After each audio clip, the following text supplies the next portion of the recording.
ఆంధ్రప్రదేశ్ సర్వతోముఖాభివృద్ధికి అభివృద్ధికి కేంద్రంలో ఎన్డీఏ సర్కార్ ఖచ్చితంగా నిధులిస్తుంది, నిధులు ఇచ్చి తీరుతుంది అనేటువంటిది పెద్దలు చెప్తున్నటువంటి మాట.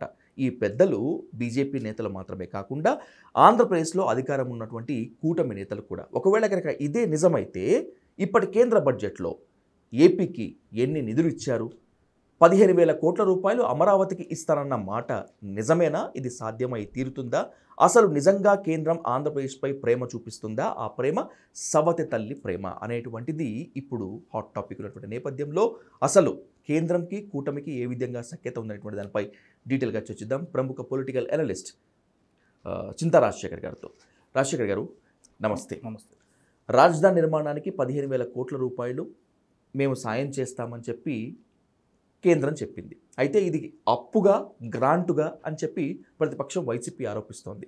వైసీపీవి కడుపు నిండనటువంటి మాటలు, కడుపు మండేటువంటి మాటలు, కేంద్రం మాకు సాయం చేస్తుంది అనేటువంటిది టీడీపీ కూటమి నేతలటువంటి వాదన.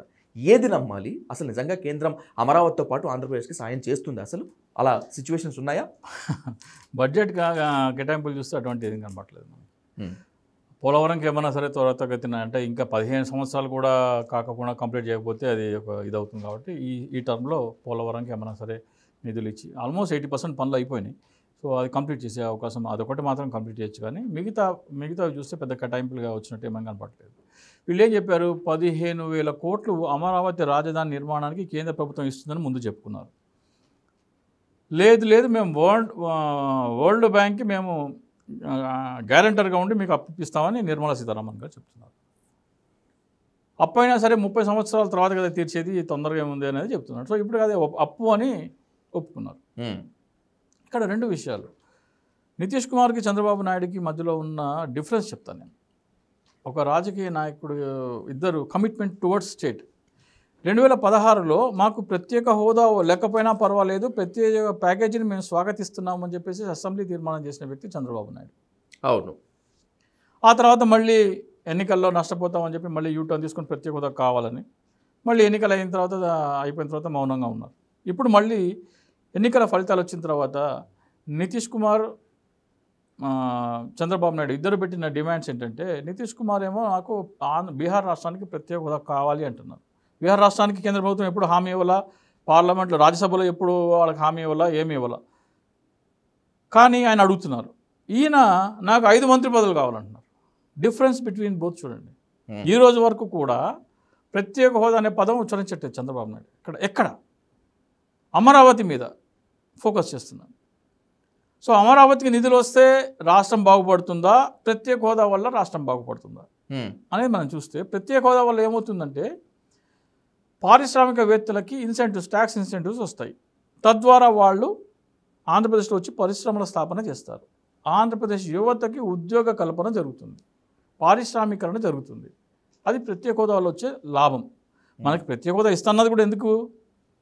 విభజన సమయంలో పరిశ్రమలన్నీ తెలంగాణలోనే ఉండిపోయినాయి కాబట్టి, ఉద్యోగోపాధి వ్యాపార అవకాశాలన్నీ తెలంగాణలో ఉన్నాయి కాబట్టి, ఆంధ్రప్రదేశ్లో యువతకి ఆంధ్రప్రదేశ్లో ఉద్యోగ ఉపాధి వ్యాపార అవకాశాల కల్పన కోసం పారిశ్రామికవేత్తలను ఆకర్షించడానికి ప్రత్యేక హోదా ఇస్తే వాళ్ళు వచ్చి ఇక్కడ పరిశ్రమలు పెడతారని ఇచ్చారు. అది నష్టపరిహారం. ఆంధ్రప్రదేశ్ విభజన హామీ, విభజన వల్ల జరిగిన నష్టానికి పరిహారంగా ఇస్తానది ప్రత్యేక హోదా. విభజన వల్ల జరిగిన ఆంధ్రప్రదేశ్ యువతకి జరిగిన అంటే ఉద్యోగోపాధి కల్పనలో పరిశ్రమలు లేవు కాబట్టి, అవన్నీ తెలంగాణలో ఉండిపోయినాయి కాబట్టి అవన్నీ మనము పంచుకోలేం కదా, ఇక్కడ తీసుకెళ్ళి పరిశ్రమలు అక్కడ పెట్టలేం కదా. సో అక్కడ కూడా వేగంగా పారిశ్రామీకరణ జరగాలని విభజన వల్ల జరిగిన నష్టపరిహారానికి ఇస్తాన్న హామీ ప్రత్యేక హోదా. ప్రత్యేక హోదా ఇస్తే పరిశ్రమల ఏర్పాటు జరిగి ఉద్యోగ ఉపాధి వ్యాపార అవకాశాలు కలిగి ప్రజలందరికీ ఉపాధి వస్తుంది, ప్రజలందరికీ బెనిఫిషరీ. వేరేస్ అమరావతి అనేది అక్కడ రియల్ ఎస్టేట్ మాత్రమే, అది కొంతమందికి మాత్రమే అది ఉపయోగకరం. ప్రత్యేక ప్యాకేజీ అయినా సరే, అమరావతి నిర్మాణమైనా సరే కొంతమందికే పరిమితం, సమగ్ర అభివృద్ధి జరగదు, restricted to some place. So Chandrababu Naidu రాష్ట్ర సమగ్రాభివృద్ధి, యువత అందరికీ ఉద్యోగోపాధి వ్యాపార అవకాశాలు రావడం కంటే కూడా అమరావతి అభివృద్ధితే చాలు అనేది చంద్రబాబు నాయుడు స్టాండర్డ్. ఇప్పుడు కాదు, ఎప్పుడు కూడా. బీహార్లో ఉన్న నితీష్ కుమార్కి చంద్రబాబు నాయుడుకు ఉన్న వ్యత్యాసం అది. ఓకే. సో ఆయన బడ్జెట్లో కేటాయింపులు కూడా పెద్దగా ఏమీ లేవు. విజయసాయి రెడ్డి గారి ప్రసంగం చూసాం. ఎందుకంటే వైసీపీ కాబట్టి దాన్ని నమ్మడానికి వెళ్ళలేదు అంటే లేవు కేటాయింపులు. ఆంధ్రప్రదేశ్ రాష్ట్రానికి ఉపయోగకరమైన కేటాయింపులు ఏమీ లేవు. విభజన హామీలలో ఉన్నవే ఇస్తా అన్నారు. ఇప్పుడు పెట్రోలియం గ్యాస్ కాకినాడ నుంచి మచిలీపట్నం తరలిస్తా అన్నారు. అది కూడా విభజన హామీల్లో ఒకటి. సో విభజన హామీలలో ఉన్న వాటిని మాత్రమే చట్ట ప్రకారం ఇవ్వాల్సిన వాటినే ఇప్పుడు ఇస్తున్నారు. కొత్తగా ఇచ్చింది ఏమీ లేదు. అంటే యూపీఏ సర్కార్, సోనియా గాంధీ, మన్మోహన్ సింగ్ సర్కార్ ఇచ్చిన హామీలను చట్టంలో పెట్టిన వాటిని అమలు చేసేందుకు నిధులు ఇస్తున్నారు ఇప్పుడు. అంతేగాని ఆంధ్రప్రదేశ్కి ప్రత్యేకంగా ఏమి ఇవ్వట్ల. ఓకే. కానీ రాజధాని నిర్మాణానికి మాత్రమే 15,000 గ్రాంటు లేకపోతే 15,000 సాయం అని చెప్పి టీడీపీ అంటుంటే కూటమి నేతలు కూడా దాన్ని సపోర్ట్ చేస్తున్నారు. ఇదంతా మరి బీజేపీని వెనకేసుకొస్తున్నట్లేనా? మరి డెఫినెట్గా వాళ్ళకి చంద్రబాబు నాయుడుకి ఏం కావాలి? 5 సంవత్సరాలలో అమరావతి పూర్తయిపోవాలి. అయ్యే పనినా 5 సంవత్సరాల్లో చెయ్యాలి ఆయన. 5 సంవత్సరాల తర్వాత అధికారం ఉంటుందో లేదో, ఆయన వయసు పైబడిపోయిన తర్వాత మరి లోకేష్కి అవకాశం వస్తుందో లేదో, లోకేష్కి యాక్సెప్టబిలిటీ వస్తుందో లేదో అని మనం చెప్పలేం కదా ఇప్పుడే. సో ఈ 50 రోజుల్లో చూస్తే ప్రజలు అమ్మఒడి లేదని ఒకటి, ఫ్రీ బస్సు లేదని ఒకటి, అలాగే గ్యాస్ సిలిండర్ లేదని, రైతు భరోసా లేదు. సో ఏవీ లేవు. స్వయంగా చంద్రబాబు నాయుడే బడ్జెట్ చూస్తే భయం వేస్తుంది అంటున్నాడు ఆయన. 40 సంవత్సరాలు రాజకీయంలో ఉండి ఫైనాన్స్ మినిస్టర్గా చేసి ముఖ్యమంత్రిగా చేసిన వ్యక్తి సూపర్ 6 హామీలు ఇచ్చేటప్పుడు బడ్జెట్ ఎంత ఉందో తెలీదా? ఆంధ్రప్రదేశ్ రాష్ట్ర బడ్జెట్ ఏముందో ఆయనకు తెలీదా?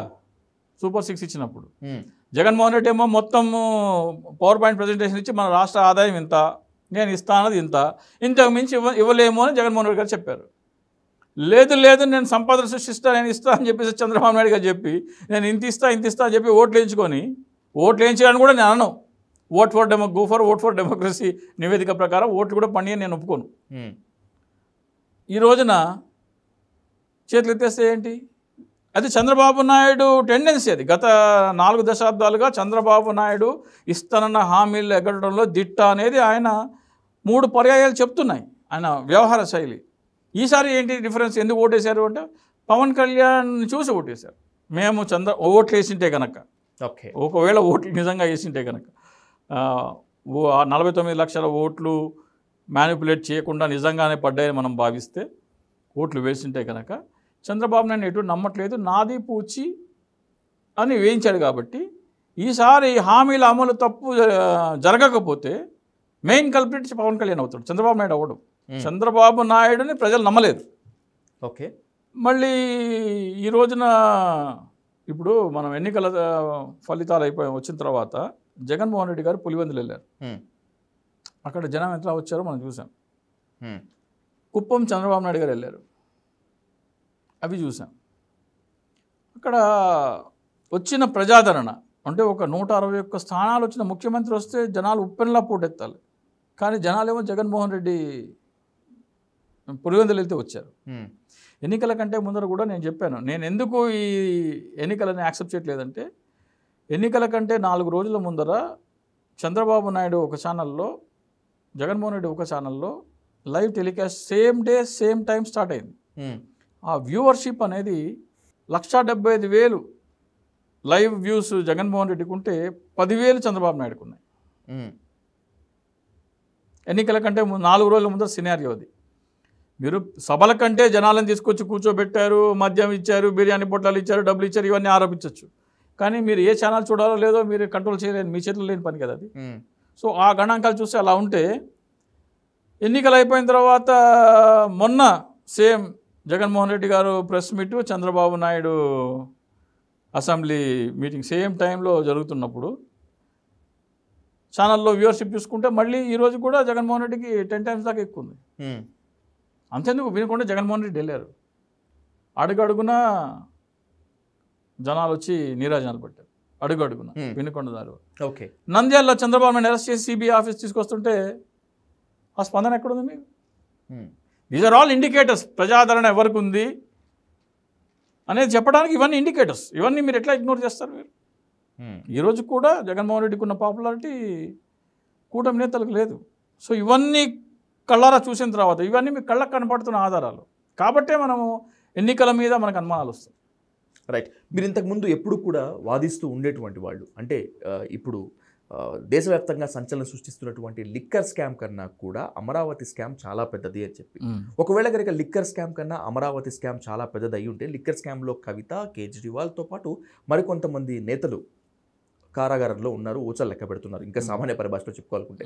మరి అమరావతి నిజంగా లిక్కర్ కన్నా పెద్ద స్కామ్ అయ్యి ఉంటే ఒక సిబిఐ ఎంక్వైరీ కానీ ఒకళ్ళు కానీ లోపలికి వెళ్ళటం కానీ కనీసం ఏ ఒక్క ఆధారం కూడా బయటికి రానట్టుగా ఉంది కదా. ఎలా చూడాలి? ఇది మీరు చేస్తున్నటువంటి స్వార్థపూరిత ఆరోపణ అనుకోవాలా, నిజంగా అంత ఆ స్థాయిలో అమరావతి స్కామ్ ఉందా? ఇది డెఫినెట్గా నా నా నా విశ్లేషణ ప్రకారం, నేను చేసిన ఇన్వెస్టిగేషన్ ప్రకారము డెఫినెట్గా Delhi liquor scam and Amaravati land pooling act రెండు ఒకే రకమైన దాన్ని యాక్ట్ అనాలా లేకపోతే స్కామ్ అనాలా అది తర్వాత చూద్దాం, కానీ రెండు ఒకే రకమైనవి. పాత చట్టాన్ని కాదని కొత్త చట్టం తీసుకొచ్చారు. ఢిల్లీ లిక్కర్ స్కామ్ 2022 పాత దాన్ని మారుస్తూ కొత్త చట్టం తీసుకొచ్చారు, ఢిల్లీ లిక్కర్ యాక్ట్ 2022 అని. దాంట్లో ఏంటంటే పాత చట్టం ప్రకారం 5% కమిషన్లు ఇవ్వాలి డీలర్స్కి, 12.5కి పెంచారు. దానివల్ల ప్రభుత్వ ఖజానాకి 600 కోట్ల రూపాయలు నష్టం జరుగుతున్నది ఢిల్లీ లిక్కర్ స్కామ్ యొక్క మెయిన్ ఆరోపణ. ప్రభుత్వ ఖజానాకి రావాల్సిన డబ్బుని ప్రైవేట్ వ్యక్తులకు మళ్ళిస్తున్నారు కాబట్టి, ఖజానాకి లాస్ చేస్తున్నారు కాబట్టి అది అవినీతి అని చెప్పేసి అదొక కేసు. అమరావతి కేసు కూడా సేమ్ కదా. మీకు 2013 భూసేకరణ చట్టం ఉండగా మీరు ల్యాండ్ పూలింగ్ యాక్ట్ ఎందుకు తీసుకొచ్చారు? రైతులకి షేర్ ఎందుకు ఇస్తున్నారు? 25% షేర్.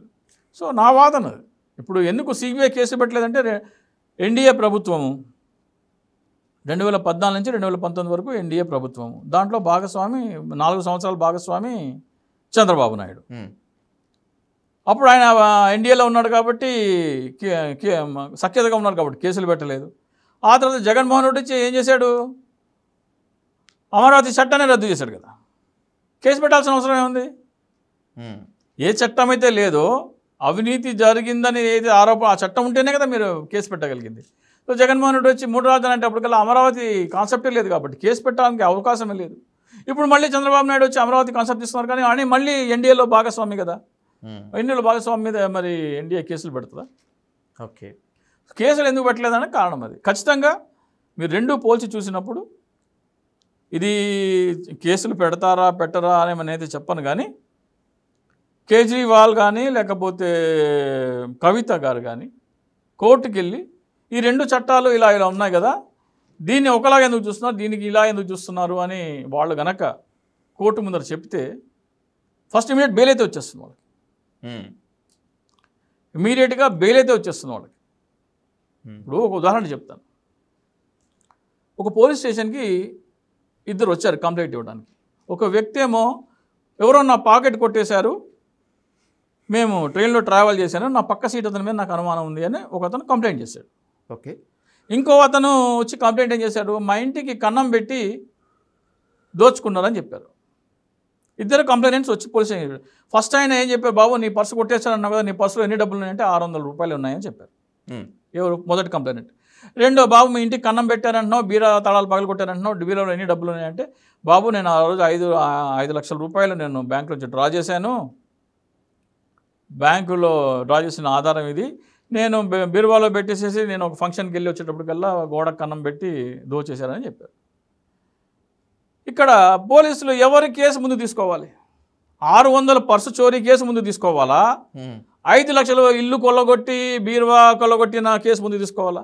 ఇల్లు కొల్లగొట్టినట్టు ఫింగర్ ప్రింట్స్ ఉన్నాయి, గుణపం మీద ఫింగర్ ప్రింట్స్ ఉన్నాయి, గోడల మీద ఫింగర్ ప్రింట్స్ ఉన్నాయి, అల్మారా మీద ఫింగర్ ప్రింట్స్ ఉన్నాయి 5 లక్షల చోరీకి. దాన్ని పోలీసులు పట్టించుకోవట్లేదు. ఈయన అసలు ఆ జేబులో పర్సు ఉందో లేదో తెలియదు, పర్సులో 600 ఉన్నాయో లేదో తెలియదు, ఆయన తీసుకెళ్ళి జైలు వేశారు. సింపుల్గా చెప్పాలంటే ఇది అమరావతి కేసు, ఢిల్లీ కేసు సింపుల్గా ఎగ్జామ్ చేయాలంటే ఇది. మరి అమరావతి పెద్ద స్కామ్ అంటూ అమరావతిలో ఉన్నటువంటి అవకతవకలు ఖచ్చితంగా బయటకు రావాల్సిందే, అసలైనటువంటి రైతులకు పేదలకు న్యాయం జరగాల్సిందే అని చెప్పి మీరు చాలా కాలంగా వాదిస్తున్నారు. మరి మున్ముందు దీన్ని న్యాయ పోరాటం దిశగా తీసుకువెళ్ళే ఛాన్స్ ఏదైనా ఉంది? న్యాయ పోరాటం తీసుకుంటే నేను గతంలో కూడా ప్రభుత్వం దృష్టికి తీసుకొచ్చాను. ఓకే, ప్రభుత్వం దాన్ని పట్టించుకోలేదు. ప్రభుత్వం పట్టించుకుంటే బహుశా ఎన్నికల్లో ఫలితాలు కొంచెం అది కూడా ఒక one of the key factor అయ్యేదేమో. ప్రభుత్వ పెద్దల దగ్గర నేను తీసుకెళ్ళాను, వాళ్ళు పట్టించుకోలేదు. ఇప్పుడు కూడా వాళ్ళదే ప్రభుత్వం కాబట్టి పట్టించుకోరు. సో మన న్యాయ పోరాటం నేనుగా ఏం చేయలేను నేను, అంతేగా న్యాయ పోరాటం చేసిన అవసరం లేదు. ఎవరికైనా సరే ఆసక్తి ఉంటుంది లేదు, కనీసం ఈ కేటీఆర్ గారికి కానీ లేకపోతే టీఆర్ఎస్ వాళ్ళకి కానీ ఆమ్ ఆద్మీ పార్టీ వాళ్ళకి కానీ, బాబు నువ్వు చెప్పే లాజిక్ ఏంటి, దానివల్ల మాకు బెయిల్ వస్తుంది అంటున్నావు కదా, అదేదో మాకు చెప్పండి అని మన దగ్గరకు వస్తే మనం బాబు ఇది అని చెప్పగలం. నా అంతగా నేను వెళ్ళి ప్రభుత్వాలతో పోరాడి ఏం చెప్పలేదు బాబు, ఇది ఆర్గ్యుమెంటు, ఇది స్ట్రాటజీ, ఇది లాజిక్, మీకు కావాలంటే మెటీరియల్ ఇస్తానని చెప్పడం.